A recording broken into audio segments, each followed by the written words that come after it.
April 12, 1943. The sea stretched endlessly under a moonless sky, a black canvas broken only by the faint glimmer of distant stars. The gentle lapping of waves against the hull of I-176, a Type KD-7 Japanese submarine, was the only sound that dared disturb the night. On the bridge, Lieutenant Commander Shoji Matsumoto squinted into the darkness, the faint taste of salt in the air mingling with the acrid tang of diesel fumes from the engine room. His hand rested on the railing, fingers gripping tightly, knuckles white against the chill of the Pacific wind. Below deck, the sonar officer, Petty Officer Kenji Saito, hunched over the small humming hydrophone station. The room smelled of oil, damp metal, and the faint mildew that clung stubbornly to every corner of the vessel. Saito rotated the crude dial with practiced precision, listening intently for the faintest whisper of Allied ships slicing through the water. The ocean had always been their hunting ground, a vast, dark kingdom where Japanese submarines reigned supreme, or so they believed. "Commander," Saito murmured, voice low, "I'm picking up something. Or perhaps nothing. It's faint, perhaps drift." Matsumoto leaned closer, eyes narrowing as he traced the tiny oscillations on the crude display. The faint beeping, almost imperceptible, was unlike anything he had studied during training. He waved a dismissive hand. "Sonar buoys. Nothing to worry about. Just another trick of the Americans. Their toys can't touch us. Not here." The men exchanged smirks. For months, the Pacific had been their hunting ground. U.S. convoys were predictable, slow, and, in their eyes, easy prey. The crew joked quietly about the newfangled devices American engineers had supposedly deployed. "Floating tea kettles," one petty officer muttered under his breath, "meant to scare fish." Laughter echoed faintly through the cramped corridor, bouncing off bulkheads with a metallic resonance. But the sea, as always, had its own plans. Hours passed as the I-176 prowled just beneath the surface, cutting through currents that smelled faintly of tar and brine. The hydrophones hummed, a continuous white noise that the crew had grown accustomed to filtering through their minds. Then, a sharper ping, a rhythmic, almost mechanical pulse. Saito froze, listening, a chill crawling along his spine. "Commander, it's repeating, in a pattern, not random. Someone is tracking us." Matsumoto frowned, the first shadow of doubt crossing his features. He walked to the periscope, raising it slowly above the waves. The Pacific moonlight revealed nothing. No ships, no convoy, no hint of movement. Yet the pulse continued, faint but unmistakable. The irony was bitter. These buoys, small and unassuming, had turned the hunters into the hunted. Every ripple, every faint sonar ping was a thread in an invisible net stretching across the ocean. The men had mocked the devices when they first heard about them in briefings, laughing at the idea that floating sensors could threaten a proud submarine crew. Now, as the realization dawned, laughter died in their throats. By dawn, the I-176 had already maneuvered cautiously to avoid detection, diving deeper into the cold, dark waters. Every officer knew the drill, yet every motion carried a new, gnawing unease. The sonar network wasn't a simple obstacle. It was a map of American dominance beneath the waves, a web of control that rendered once safe corridors into perilous traps. Matsumoto's eyes, sharp and calculating as always, traced patterns in the water, trying to discern a path through the unseen danger.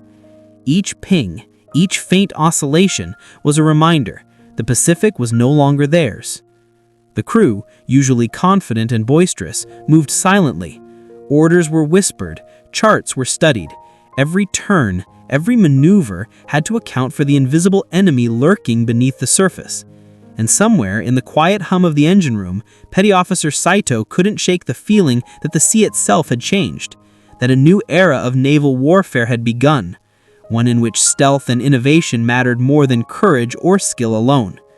Even Matsumoto, seasoned and fearless, felt the first true tremor of fear. He had led dozens of missions, watched enemy ships sink under his torpedoes, but the ocean had never seemed so alive, so capable of striking back without warning. And as the sun rose over the horizon, painting the waves in blood-red light, The crew of the I-176 realized that their ocean, their kingdom, was no longer theirs to command. By mid-morning, the Pacific had settled into a deceptive calm. A gentle swell rocked the I-176 as if nothing unusual were happening. But below the surface, the ocean had become a silent battlefield. Matsumoto paced the narrow passageway, his fingers tracing the cold metal of the bulkhead. Every officer knew what the new threat meant. U.S. sonar buoys, small but lethal, now littered the patrol routes of the Japanese submarine fleet. "Commander," Saito said, pointing to a faint rhythmic pulse on the hydrophone readout. "It's coming again, this time stronger." Matsumoto leaned over the console, narrowing his eyes. The blips were precise, methodical, and unrelenting. Unlike enemy ships, which made predictable patterns, these pings seemed omnipresent, appearing wherever the submarine tried to move. Each buoy was effectively a floating eye, a sensor silently broadcasting their every move to waiting destroyers and aircraft. The crew gathered, tension palpable. Petty Officer Hiroshi Tanaka, the youngest among them, whispered, "I thought these were just rumors, floating toys to scare us." His voice cracked slightly under the weight of reality. Saito shook his head. "Rumors? Look at the pattern. Each buoy is connected, feeding data. If we surface, we are visible. If we dive, they still track us. There is no safe place." Matsumoto's mind raced. He had survived countless patrols, evaded depth charges, and torpedoed enemy convoys without incident. Yet here he faced an enemy that was invisible, omnipresent, and terrifyingly effective. The crew's previous confidence eroded, replaced by a tense, quiet discipline. No longer could they laugh at American inventions. No longer could they take the ocean for granted. Hours passed as the I-176 maneuvered carefully through the buoy-strewn waters. Every turn was measured, every ascent and descent calculated with precision. Matsumoto considered turning back, but the orders were clear: maintain patrol, gather intelligence, and attack when possible. The irony was cruel. The hunters had become the hunted in an ocean that had once belonged entirely to them. During one tense afternoon, the submarine passed within a few hundred meters of a buoy for the first time. The crew held their breath, watching the small, inconspicuous device float gently with the current. Its metal body was nondescript, but the impact was enormous. Every tiny ping it emitted carried the location, speed, and depth of the I-176 to the Americans waiting miles away. Matsumoto gritted his teeth, feeling both awe and dread. Later, in the cramped mess hall, the officers sat in silence, sharing food without speaking. The usual jokes, the confident chatter of young submariners was gone. Instead, there was a pervasive understanding. The ocean was no longer theirs. The sonar network had rewritten the rules of engagement in the Pacific. No longer could Japanese submarines roam freely. Every patrol was now a calculated gamble, and every buoy was a reminder of American technological dominance. Saito, exhausted from hours at the hydrophone, finally spoke. "Commander, we thought the sea was ours, that we could control it. But these floating eyes, they see everything. There is no place to hide." Matsumoto nodded solemnly, feeling the weight of responsibility. Every decision could mean life or death for his crew, and somewhere across the vast Pacific, the Americans were watching, waiting, using tools that seemed almost magical to those who had once ruled the waves unchallenged. The day ended with no attacks, no explosions, no torpedoes launched, but the psychological impact was undeniable. The crew slept in uneasy shifts, knowing that each ping could be the prelude to a devastating encounter. The Pacific had changed, and the Japanese submariners would never see it the same way again. Night fell again, but this time it brought no relief. The Pacific was black and still, yet the I-176 moved as if threading through an invisible minefield. Matsumoto stood on the bridge, eyes fixed on the dark horizon, feeling the oppressive weight of the ocean pressing from all sides. He could hear the faint creaks of the submarine, the rhythmic thrum of the diesel engines, and the occasional muttered commands from below. Every sound seemed magnified, amplified by the anxiety that had settled over the crew like a thick fog. Earlier in the day, the crew had laughed at intelligence reports describing U.S. anti-submarine measures. Floating buoys, they had said, were harmless, mere toys designed to distract or confuse. But now the laughter had vanished, replaced by a stark, silent terror. Every oscillation in the hydrophone was a reminder that they were being watched, tracked, and potentially trapped. Saito's fingers moved frantically over the dials. "Commander, there's a pattern emerging. It's not random. They're predicting our path." His voice trembled. Even the most experienced sonar operators could not hide their growing unease. Matsumoto stepped back from the console, his mind racing. They've done it. They've mapped the entire region, every patrol route we've used, every gap we thought we could exploit. It's all covered. A young ensign, Yamamoto, peeked over the railing of the control room. "Sir, are they everywhere? Even beneath us?" Matsumoto didn't answer immediately. He lowered the periscope and turned to face the crew. "Yes," he said finally, his voice quiet but firm. "Even beneath us. The Americans have eyes everywhere now. The ocean is no longer ours." The weight of those words sank in slowly. The crew had once felt invincible in these waters, masters of a vast empire of waves and currents. Now every movement carried risk. Every dive, every ascent was a gamble with unseen hunters waiting silently, sometimes miles away, guided by information invisible to the naked eye. The first real encounter came shortly after midnight. The hydrophones picked up the faint thrum of a destroyer moving several kilometers distant, but its course intersected with one of the sonar buoy signals. Matsumoto immediately ordered evasive maneuvers, diving deeper, angling the rudder, and adjusting speed. The I-176 groaned under the stress, a living thing, responding to the danger pressing in from above and below. Every officer and petty officer followed procedures with near-obsessive precision. The submarine's usual confidence, born from months of successful patrols, had evaporated. The crew had once mocked American technology, but now they had to respect it with a cautious reverence. It was no longer a question of skill alone. Survival depended on understanding and outmaneuvering a system that was designed specifically to anticipate every move they could make. By dawn, the crew had begun to map their own movements against the buoy signals, recording patterns and predicted possible threats. Every new measurement confirmed the terrifying reality. The sonar network extended across vast regions, making previously safe corridors lethal. Even the most daring commanders would think twice before sending a submarine through these waters. In the mess hall, silence was pervasive. The young crew, once eager for combat, now whispered anxiously about patrols and buoy patterns. Even the seasoned veterans admitted that the rules had changed. This was no longer a game of torpedoes and evasion. It was a battle against an invisible intelligence that could detect them before they even knew the danger existed. Matsumoto sat alone later that morning, reviewing logs and hydrophone readings. The reality was unavoidable. The Pacific, which had once been a theater where Japanese submarines dominated, was now a controlled space, meticulously monitored by American forces. The floating eyes, once a source of mockery, had become symbols of an unyielding and omnipresent threat. For the first time, Matsumoto felt true unease. They had entered a new era of naval warfare, one defined not by bravery alone, but by technology, foresight, and an enemy who had learned to anticipate every move they could make. April 15th, 1943. Somewhere southeast of Truk Lagoon, the I-176 cruised through the depths at silent running speed, 4 knots, engines whispering, crew holding their breath. The ocean was eerily calm, but beneath that calm stretched a network of unseen sensors, an American web that listened to everything. Every propeller turn, every metallic groan, every vibration from the submarine's hull was a signal that could betray them. The Japanese submariners had once believed in the superiority of their stealth. They trained to use ocean layers, to slip beneath thermoclines where sonar signals scattered.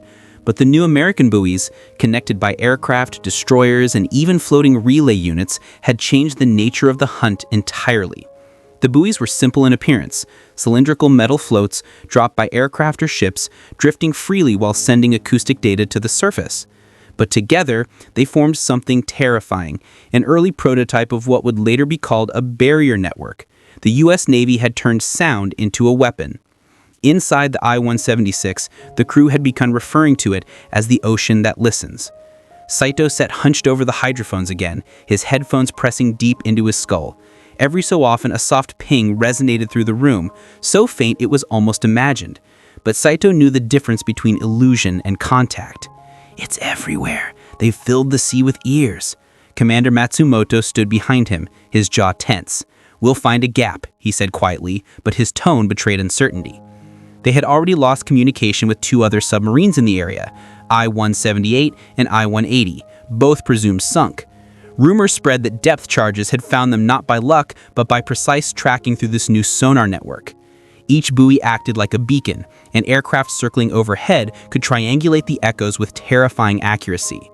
Destroyers, alerted through coded radio bursts, would close in for the kill. For the Japanese crews, it was an invisible nightmare. At 0320 hours, the I-176 passed near what appeared to be a cluster of buoys, their faint pings resonating through the hull. Matsumoto ordered a silent dive to 300 feet. The submarine descended slowly, creaking as the pressure built around them.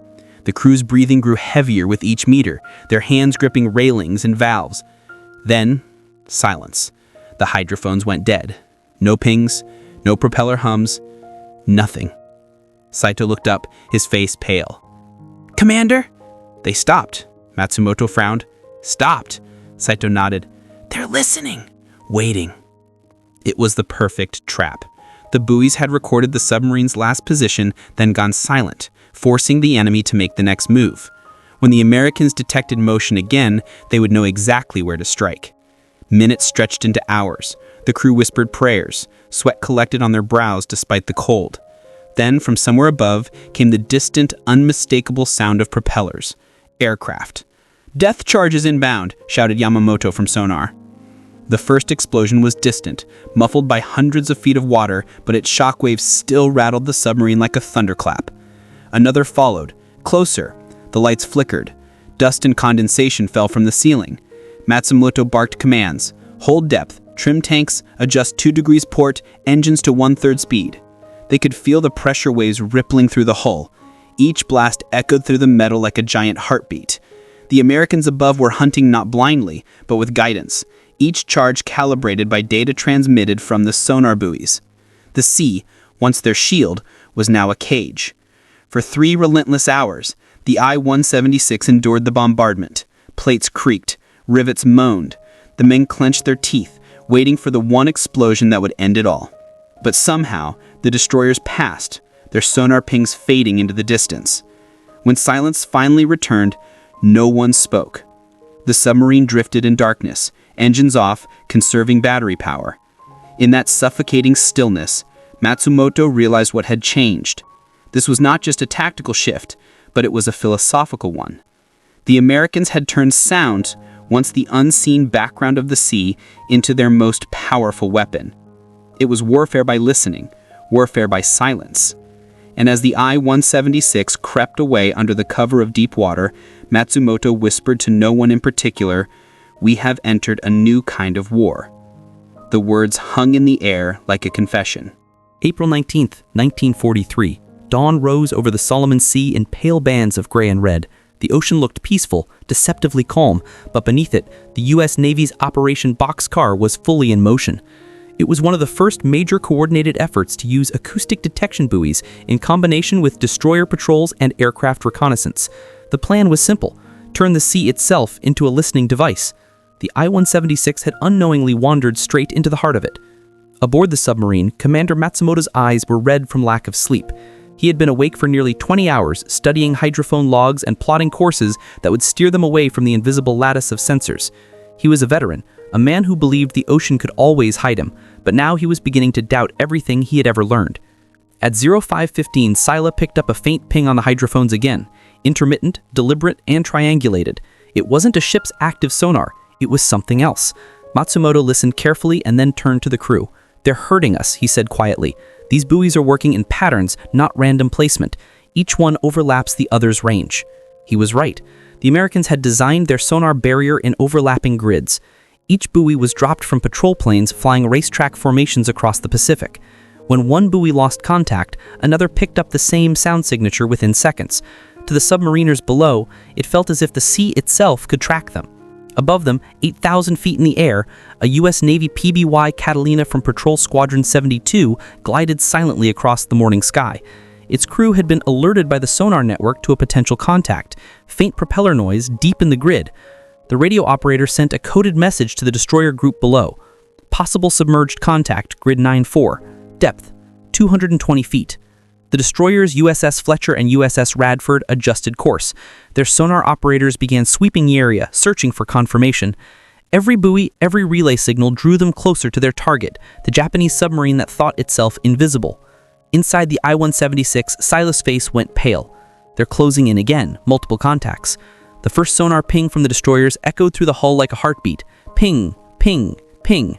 The metallic pulse reverberated down the length of the submarine, causing every man to freeze. Matsumoto whispered, "Silent running, engines off, prepare to dive deeper." The submarine descended past 250 feet. The air grew heavier, the temperature colder.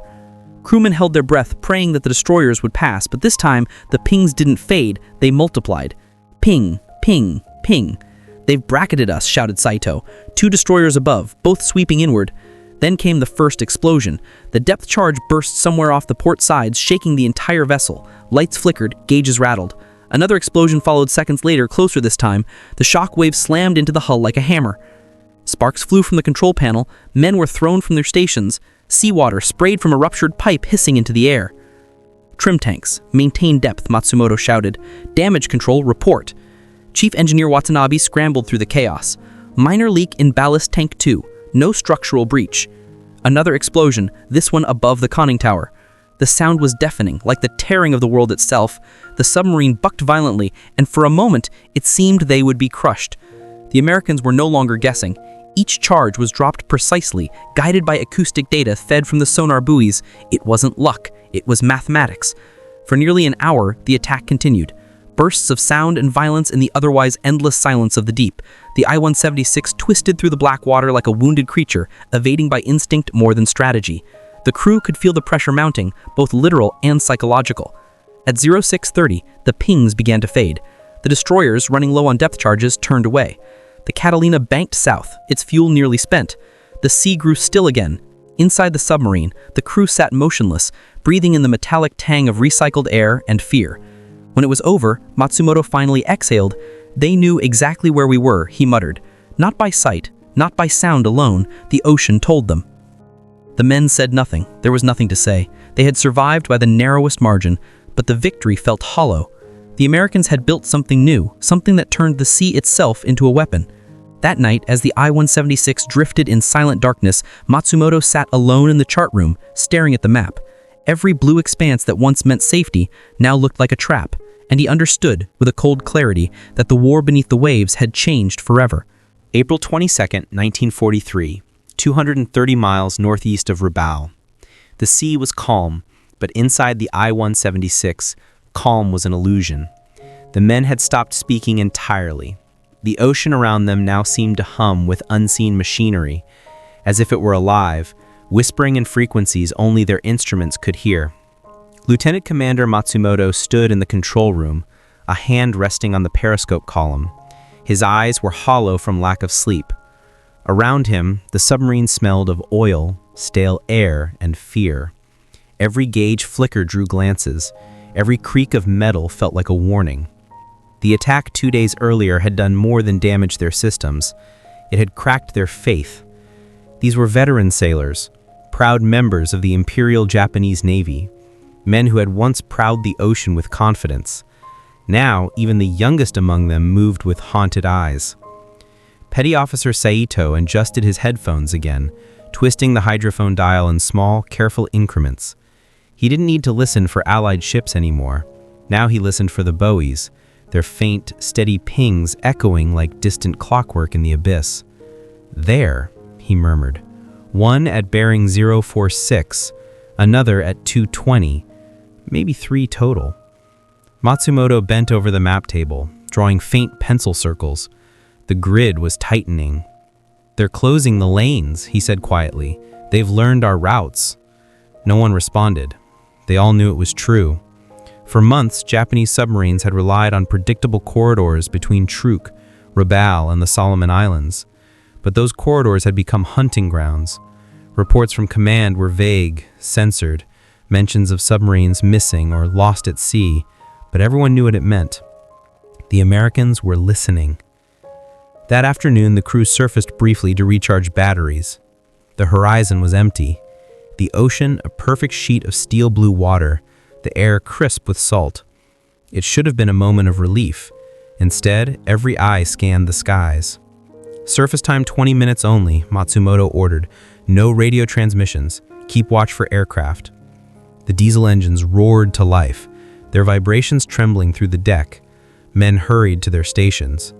On the bridge, Ensign Yamamoto peered through binoculars, scanning for signs of American patrol planes. "Clear skies, sir," he said. Matsumoto nodded but didn't relax. His thoughts were elsewhere. He remembered the arrogance that had filled every briefing a year earlier, how officers dismissed American anti-submarine efforts as primitive. They had all believed Japan's naval engineering was unmatched. They had been wrong. The Americans had changed the game. He looked down at the waterline, at the faint foam trailing behind the sub. To him, it no longer looked like freedom. It looked like exposure. After 18 minutes, Saito's voice came from below. Commander, hydrophones detect faint echoes. Could be Buoys, bearing 160. Matsumoto's head snapped up. Crash dive. Klaxons blared. The men scrambled to their stations. The sub tilted downward as ballast tanks flooded. The ocean swallowed them whole again, and the sound of the surface faded into the deep, rhythmic heartbeat of the sea. They leveled at 240 feet. The air was heavy, damp. For a long time there was only silence. Then faintly came the sound. Ping, ping, ping. Yamamoto whispered, "How far?" Saito shook his head. Close. Too close. The rhythm was almost mocking, deliberate, patient. The Buoys weren't random now.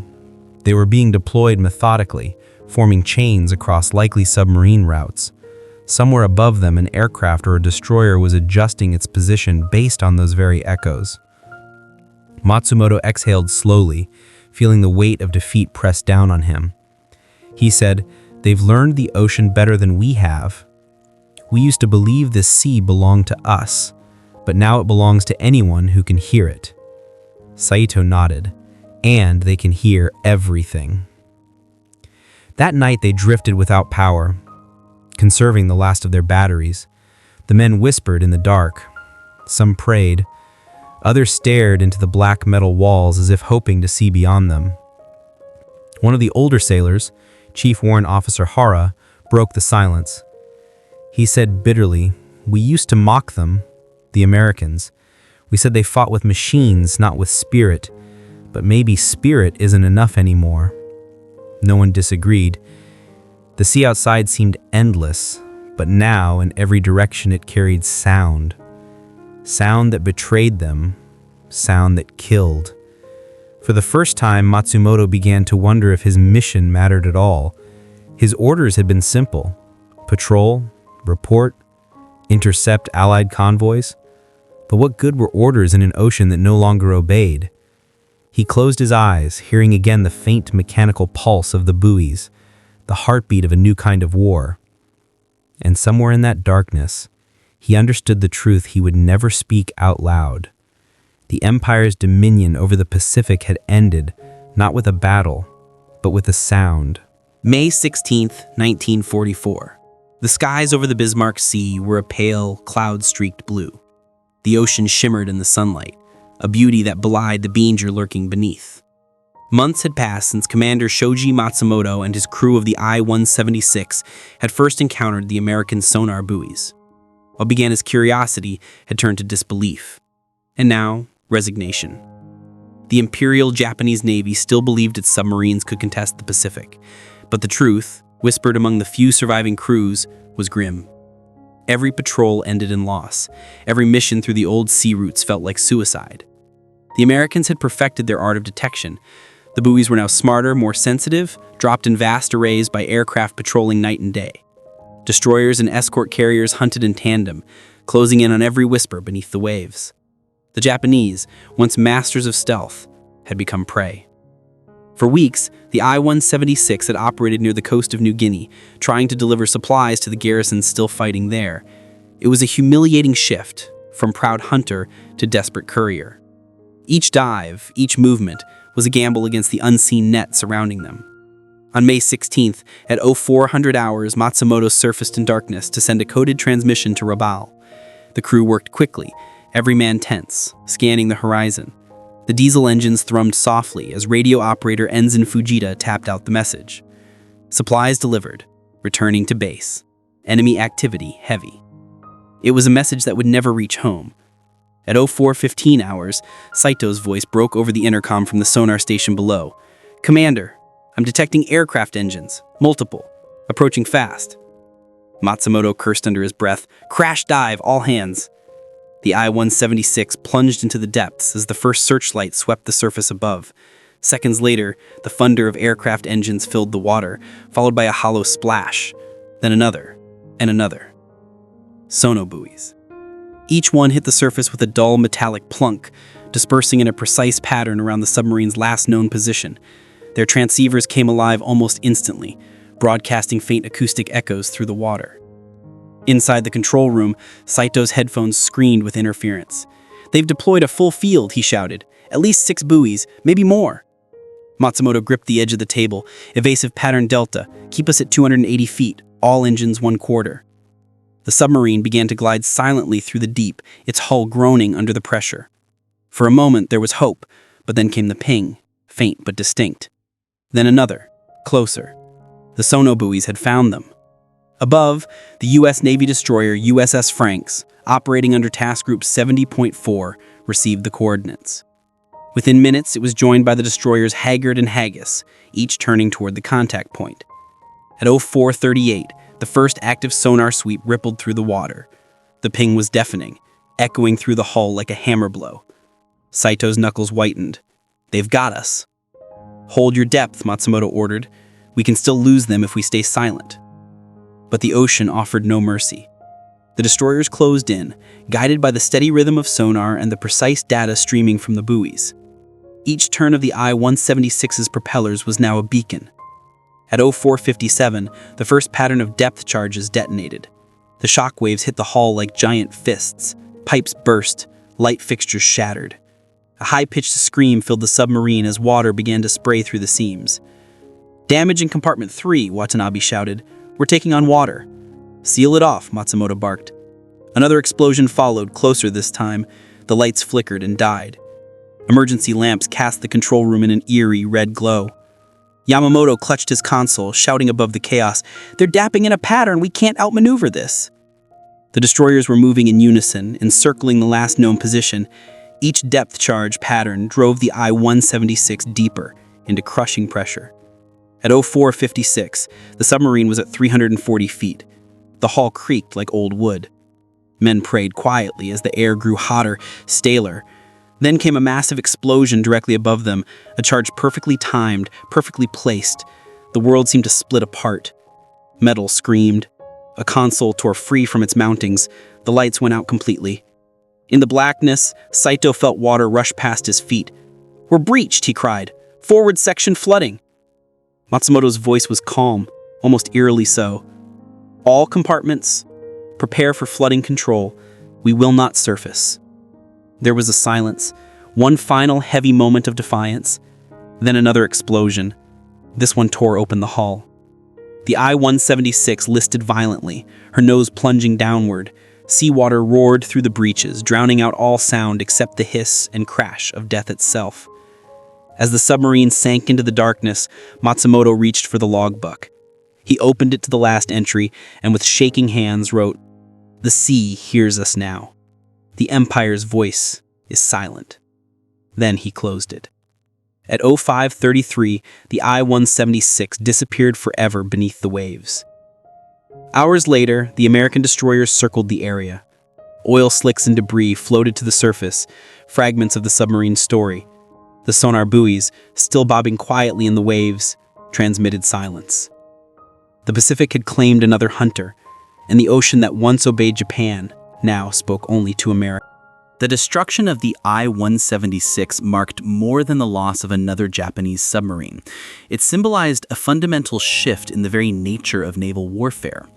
What Commander Matsumoto and his crew had faced in their final hours wasn't merely superior tactics or greater numbers. It was a revolution, a quiet technological storm that changed how war was fought beneath the waves. By mid-1944, the U.S. Navy's anti-submarine network had evolved into a machine of chilling precision. Engineers, oceanographers, and physicists worked together to weave a listening net across the Pacific, one that stretched from air to sea, from sound to silence. The sonar buoys that had once puzzled Japanese crews now operated in vast, interlocking fields. Each buoy was no longer an experiment, but a weaponized sensor. ANCRT-1, a compact radio sonobuoy capable of transmitting acoustic data to circling aircraft. Inside its metal casing, an underwater microphone listened to the deep. It converted sound waves into radio signals, which were then fed directly into the headphones of American pilots and operators. Every splash, every propeller turn, every echo became data, and data meant death. In an office thousands of miles away, at the Naval Research Laboratory in Washington, D.C., men in white coats stared at reel-to-reel recordings of underwater echoes. Among them was Dr. Albert Burt Shercliffe, one of the leading acoustic scientists on the project. He had been part of the early experiments off the California coast in 1942, when most naval officers laughed at the idea of dropping microphones into the sea. Now, Shercliffe's concept had matured into an entire strategy, the acoustic barrier doctrine. He stood at a blackboard covered in chalk diagrams, ellipses, sonar cones, ranges, and signal gradients. A group of naval officers watched as he pointed to the layered arcs stretching across the Pacific. "The ocean," he said, tapping the board, "is no longer invisible. We can hear it, every inch of it, every movement, every whisper." One officer, Commander Harkins, frowned. "You make it sound simple, Doctor, but the Pacific's enormous. You really think these buoys can cover it?" Shercliffe smiled faintly. "They don't need to cover everything, just the routes they'll have to take. Submarines are creatures of necessity, not freedom. They follow the trade winds, the shipping lanes, the thermoclines. We don't have to patrol the ocean, we just have to listen to it." The room went quiet. The realization was unsettling. The ocean, once a refuge for stealth and surprise, had been turned into an open book.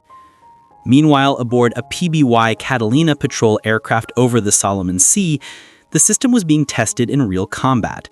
The aircraft's interior was cramped and loud, filled with the buzz of radio chatter and the hum of equipment. The crew of 7 moved with synchronized precision. At the sonar console sat Lieutenant James Harrow, headphones pressed tightly over his ears. He adjusted a dial, frowning. He said, "I've got something. Bearing 172, intermittent ping, about 3,000 yards. The pilot, Lieutenant Amanda Reeves, turned in his seat. "Submarine?" "Sounds like it. Definitely not surface clutter." Reeves nodded to the bombardier. "Mark position. Deploy pattern." The Catalina's bomb bay doors opened and 6 cylindrical sonobuoys dropped in sequence, splashing into the waves below. Within seconds, Harrow's console came alive with returns, echoes overlapping like heartbeat rhythms. "There she is," he said softly, tracing the blip on the oscilloscope. "Running deep, probably trying to hide in the thermocline." Reeves grinned. "Let's call in the boys." 10 minutes later, 2 Avenger torpedo bombers arrived overhead, guided by the buoy signals. The Japanese submarine below, an aging RO class, had no idea it had already been found. When the first depth charge exploded, it wasn't random. It was precise. It was science, not luck. The ocean had become a battlefield of mathematics. Back in Tokyo, in a dimly lit meeting room at the Naval Technical Department, a very different conversation was taking place. Admiral Katsuo Abe, a veteran of the submarine command, sat with a grim expression as his engineers reported their findings. "Intercepted American equipment retrieved from wreckage near truck," one officer said, placing a damaged sonar buoy on the table. Its metal casing was dented, the internal components partially corroded from salt water. "We believe this is the device they are using to locate our submarines." Abe leaned forward, studying it. "It listens?" "Yes, sir. It listens and transmits. The Americans are hearing us, even when we are silent." The admiral's brow furrowed. "Is there no countermeasure?" The engineer hesitated. "We are developing decoy noisemakers, but the Americans have range triangulation. Even a decoy creates a signature pattern they can read." Silence fell over the room. Abe finally spoke. "We once ruled the Pacific because we saw farther and struck first. Now they see without eyes. They hear without ships. Tell me, how do you fight an enemy who already knows where you are?" No one answered. In the months that followed, the Japanese tried everything, altering submarine routes, adjusting propeller pitches, even experimenting with sound-absorbing coatings. But the advantage was gone. The Americans could deploy sonar nets faster than Japan could find ways around them. By the end of 1944, the Imperial Navy had lost nearly 2/3 of its submarines. Most never fired a torpedo. The ocean, once a symbol of Japanese imperial reach, had been turned into an invisible cage. And somewhere, in that endless expanse, the echoes of the I-176 still drifted. The sound of men who had once mocked a floating cylinder of American steel, and in doing so, heard the future calling. August 1944, the Kure Naval Base, Hiroshima Prefecture. The heat was suffocating, a thick, humid blanket that clung to every uniform, every tool, every sheet of rusted steel. Inside the submarine pens, the once proud Imperial Japanese Navy submarine service was now a ghost of its former self. Crews moved in silence, avoiding eye contact. The massive concrete bays echoed not with the sound of drills and engines, but with emptiness. Commander Tadao Ishizaki, one of the few surviving veterans of the early Pacific campaigns, walked the length of a half-finished submarine hull. Dust covered the floor like snow. Workers had abandoned it weeks ago when the air raids began. He paused at the prow, tracing his fingers over the unfinished steel. "Another ghost," he murmured. Beside him, Engineer Lieutenant Oshima adjusted his cap nervously. "Sir, they've canceled the next production run. The Navy's shifting resources to suicide boats in coastal defense. They say submarines no longer serve a purpose." Ishizaki turned sharply. "No purpose?" Oshima hesitated. "The Americans can hear us before we even dive. We've lost the deep. We can't get close to their convoys anymore, not without being tracked, hunted, destroyed. They have turned the ocean against us." Ishizaki looked past the engineer, out toward the inland sea, where the faint rumble of distant aircraft echoed. "We once called the ocean our shield," he said softly. "Now, it's their weapon." He closed his eyes. He could still hear it, the faint, rhythmic ping, ping, ping of American sonar. Even when he slept, it haunted him. It had become the heartbeat of defeat. The shift was undeniable. By late 1944, the U.S. Navy's hunter-killer groups, destroyers, escort carriers, and long-range patrol aircraft had turned the Pacific into a hunting ground. Each operation was a symphony of coordination. Aircraft deployed sonobuoys, destroyers tracked sonar signatures, and carriers launched Avengers armed with depth charges or F-Fido homing torpedoes. No submarine could outrun it. The Fido, the official Mark 24 mine, was an acoustic torpedo guided by sound. Once dropped, it listened. It could hear a submarine's propellers turning miles away. The Japanese submariners called it the ocean ghost. There was no warning, no escape, only a faint metallic hum before the explosion. Commander Ishizaki received reports from surviving subs, contacted by aircraft 120 miles east of Palau. Never saw them. Multiple explosions, then silence. Sonar pings everywhere, like the sea was alive. By December, entire patrol groups simply failed to return. The Navy's logs were filled with entries like "presumed lost in action" or "no further communication." The Americans didn't need to know their names. The sea did the remembering. On a rainy night in late December 1944, a meeting was held deep inside the Naval General Staff headquarters in Tokyo.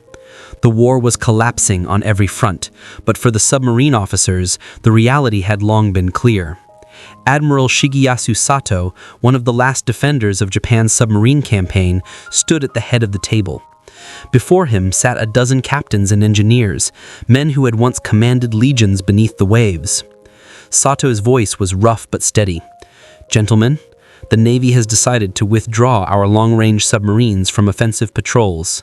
The Emperor's order is final. From now on, our subs will carry only supply missions." No one spoke. The silence was heavy. Finally, Commander Ishizaki spoke. "We were hunters once, Admiral. Now we are ferrymen." Sato met his gaze. "Would you rather they die in the open sea, Captain? The Americans hear everything, even our silence." The words hung in the air, even our silence. For the Japanese submarine corps, it was the final admission of defeat, not by bombs or bullets, but by sound. Weeks later, Ishizaki boarded one of the last operational Type B-1 submarines, the I-58, for what would be his final voyage. It was January 1945, and his mission was no longer to attack. He carried ammunition, rice, and medical supplies to the stranded garrison on Iwo Jima. The journey was slow, cautious. Every dive felt like walking through a minefield. The crew whispered instead of speaking. They could no longer trust the sea to hide them. At one point, during a surface recharge, the radar operator called out, "Aircraft detected, bearing 270. Dive!" Ishizaki ordered immediately. The I-58 slipped beneath the waves, the engines cutting to near silence. Then it came. That familiar, haunting ping, ping, ping of American sonar. It was distant at first, then closer, then everywhere. Ishizaki stood in the dark control room, listening. Around him, the men's faces were pale, glistening with sweat. "They're searching," whispered Ensign Mori. "They know we're here." The pinging grew louder. A chorus of unseen machines spoke through the water. The men flinched at every echo, every vibration. But then, silence. Minutes passed. The sounds faded away. The destroyers moved on. The I-58 survived the encounter, but Ishizaki didn't feel victorious. Instead, he realized something deeper, something that chilled him more than any explosion could. The Americans didn't even need to destroy them all anymore. They already owned the ocean. By war's end, in August 1945, of Japan's 128 active submarines, only 24 remained afloat. Most were rusting in harbors or trapped in shallow bays.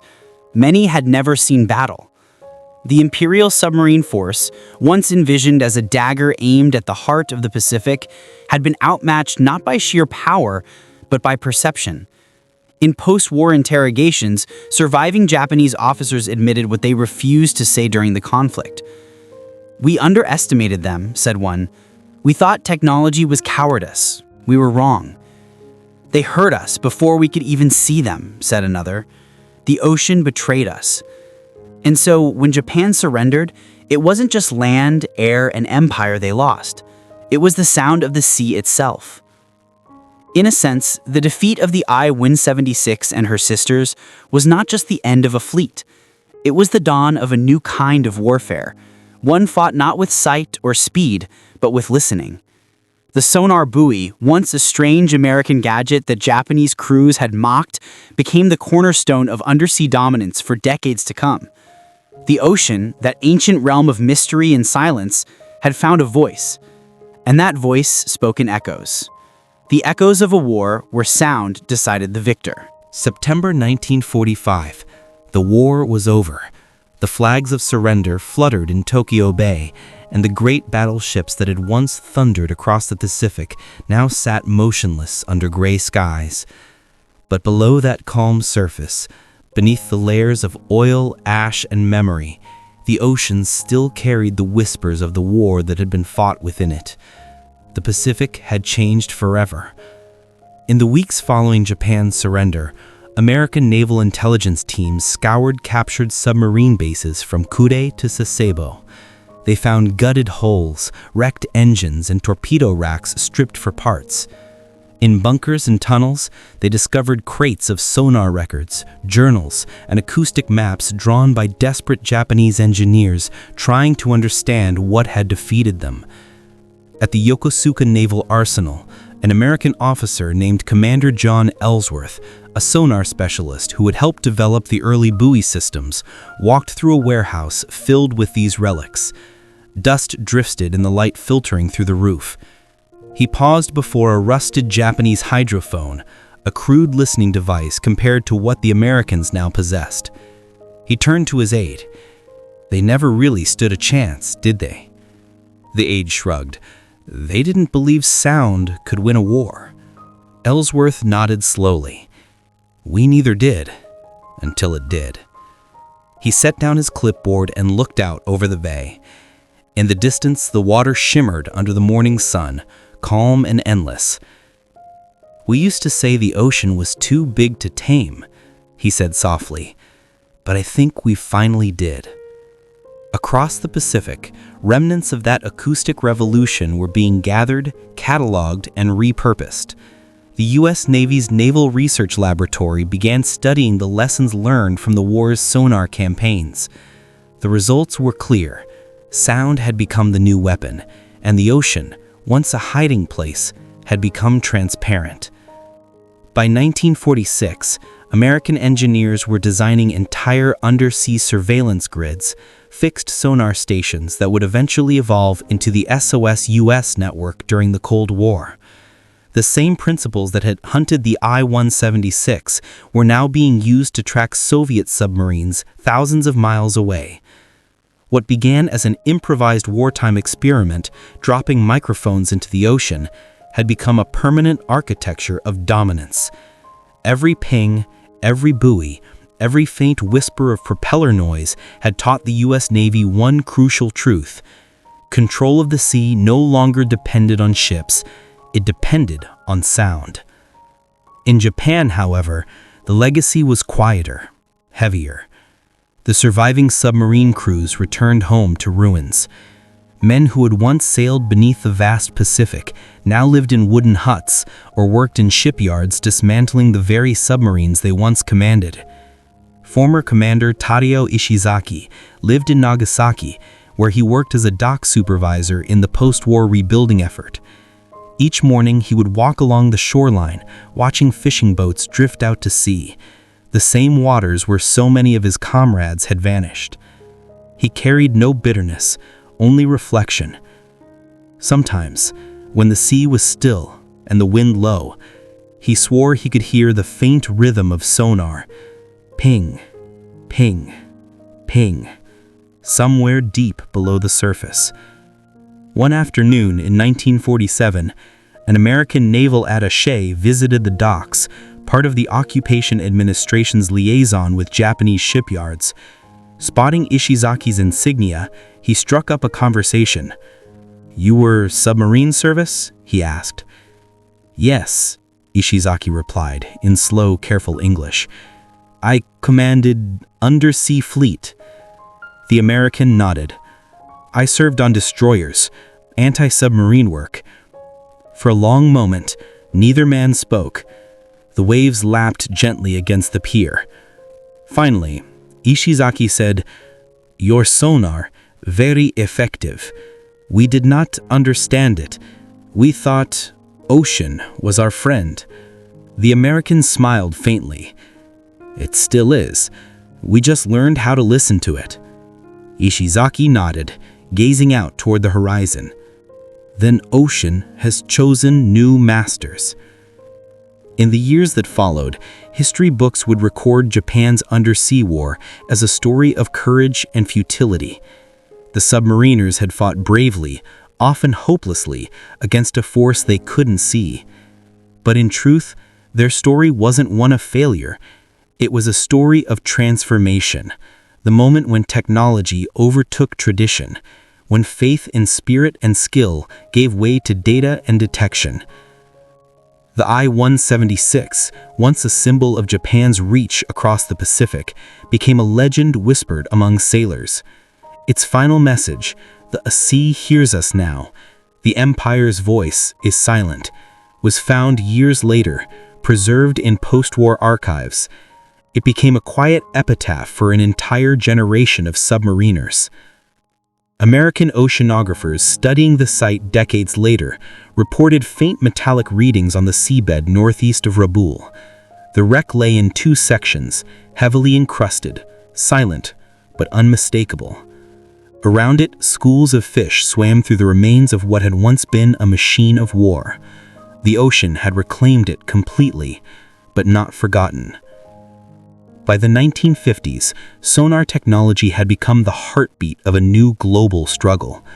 The Americans had turned wartime improvisation into cold, methodical mastery. The SOS-US line stretched across the Atlantic and Pacific, listening for the faint hum of Soviet submarines. The lessons learned from tracking Japanese vessels now protected entire continents. And every time an operator leaned over a sonar console, listening to the ocean's coded murmur, They were echoing the legacy of a war that had started with laughter, with men who once mocked floating buoys. They had laughed until the ocean spoke back. Today, historians and naval scientists still study those early battles of sound, the first moments when machines began to hear better than men could see. The story of the Japanese submarine crews and the American sonar buoys is now understood not just as a tactical evolution, but as a moment when human arrogance met its quiet reckoning. The ocean, vast and eternal, had always seemed untouchable. But during World War II, for the first time in history, mankind had found a way to make it speak. And when it did, it told a truth that could never again be unheard. That silence is never safe, that sound can be deadlier than steel, and that the sea remembers everything.